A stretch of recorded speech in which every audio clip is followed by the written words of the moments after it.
From hospitals to private contractors, businesses across Washington have been slapped with fines for violating COVID guidelines and mask mandates. Tonight, we're taking a closer look at who was hit the hardest here in Spokane. We had a couple scattered showers and thunderstorms today, tracking more of that through the rest of this week before conditions turn outright hot heading into the Memorial Day weekend. And I know sorry's not enough. Anthony Fuerte is sentenced to 30 years in prison for the murder of Michaela Young. The judge called the 24-year-old's death and the situation surrounding it horrifying. Tonight we hear heartbreaking testimony from Young's family. For this little company to get hit that hard was really pretty painstaking for us. More than $170,000 in fines for 25 businesses across Spokane just in the first 3 months of the year. Good evening and thanks for being here tonight. I'm Regina On.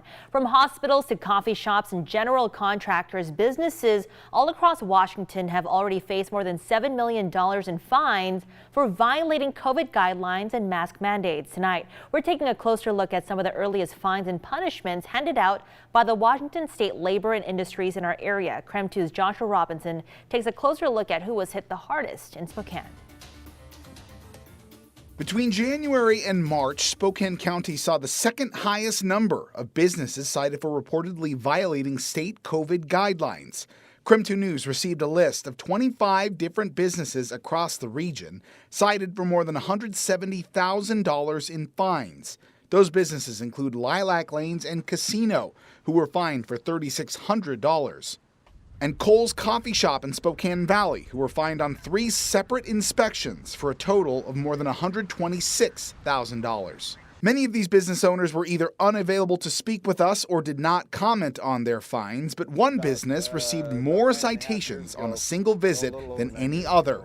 A new creation, a general contracting business in Spokane. Just a great group of guys just having a lot of fun and working hard and making a little bit of money doing so.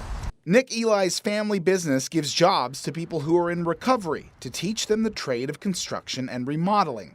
On January 26th, while his crew was helping an older woman repair her roof to make it through winter, L&I slapped Eli's business with 12 citations. The L&I guy showed up and he got us for not having hand sanitizer on each person, not having a hand washing station available on the job site. This is a 2, maybe 3-day job. Not sanitizing the tools when they're passed from one co-worker to another. Ironically, Eli says the entire crew had all fully recovered from COVID-19. But his business of no more than 8 to 16 people faced $7,200 in fines based on 1 day of work with a 6-person team on a rooftop. For this little company to get hit that hard was really pretty painstaking for us. Businesses across the state had the choice to potentially appeal their citations, but Eli says the last thing he wants to do is put anyone in harm's way or ruffle anyone's feathers. L&I and their notebooks can be pretty intimidating for a guy like me, so I just did what I could to pay the fines and we worked through it. Working through it to keep his business going that he calls a gift. Joshua Robinson, KREM 2 News. Now to new information, another arrest has been made in the fatal shooting at Northtown Mall in late April. 19-year-old Cash Hansen died as a result of that drive-by shooting. A task force arrested a juvenile in connection with that shooting in Kennewick. He was arrested without incident and is in the Spokane County Juvenile Detention Center tonight. This is the 3rd person to be arrested in connection with that shooting. In a heartfelt Facebook post today, Amy's Donuts announced they are closing their doors permanently. In the post, they said they had a great run in Spokane and will not be open tomorrow and, quote, may not open back up ever. The popular donut shop sent a distress signal on their Facebook back in December saying they were facing some hardships and almost immediately sold out of pre-ordered donuts.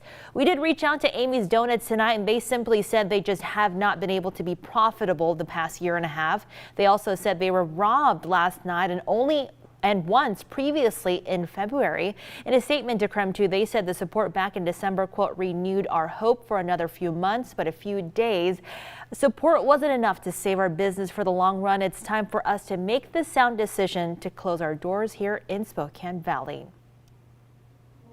Well, knowing the real meaning behind Memorial Day and supporting our military and first responders, that's what a group walking through Spokane was trying to convey this weekend, carrying the American flag on a relay across the nation. The nonprofit called Carry the Load has people walking or cycling throughout the country, carrying the flag and giving people a way to support active military, veterans, and first responders. You may have seen them, the team members walking through Spokane this weekend, and the national relay has 4 teams walking different routes, all ending in Texas over Memorial Day weekend.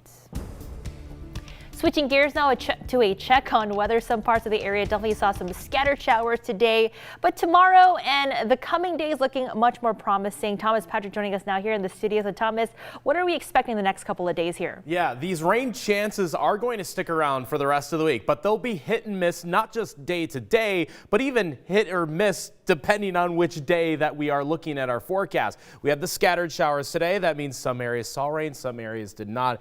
Looks like the same story tomorrow, but it is clearing out for tonight. You notice basically most, if not all, the activity has fizzled away for this evening. So it should be quiet through the morning hours tomorrow. That was a beautiful shot from our friends at the National Weather Service up in Airway Heights. Rainbow after one of those showers late in the late afternoon, early evening hours. Pretty sight there. Look for more of that tomorrow because we still have these scattered showers. 30% chance for such for tomorrow. A little bit better chance heading into Thursday, especially Thursday night, which is looking like the day most likely to get some still much needed rain. But for tomorrow, those scattered shower chances begin at about 11 o'clock in the morning at the earliest. Highs only top out in the mid 60s, one of the cooler days at our forecast. And I'd say much cooler because later on in the forecast, could be hitting 90 degrees in the Spokane area. It is going to be plenty warm, especially for the Memorial Day weekend. Just to look at how warm those conditions will get all in just a few minutes.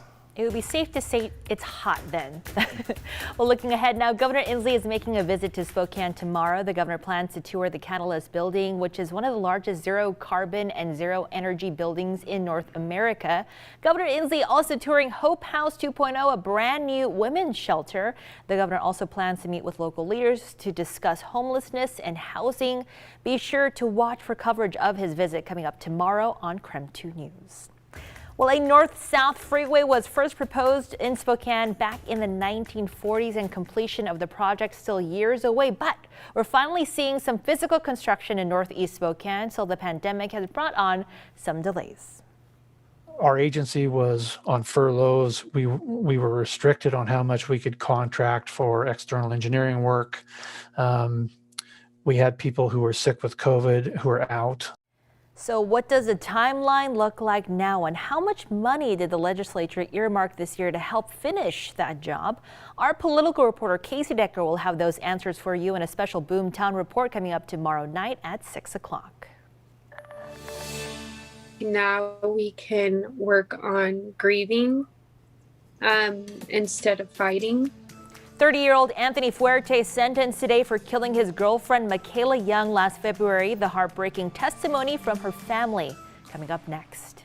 And then later tomorrow, commemorating 1 year since the death of George Floyd, how people in Spokane are planning to remember his impact.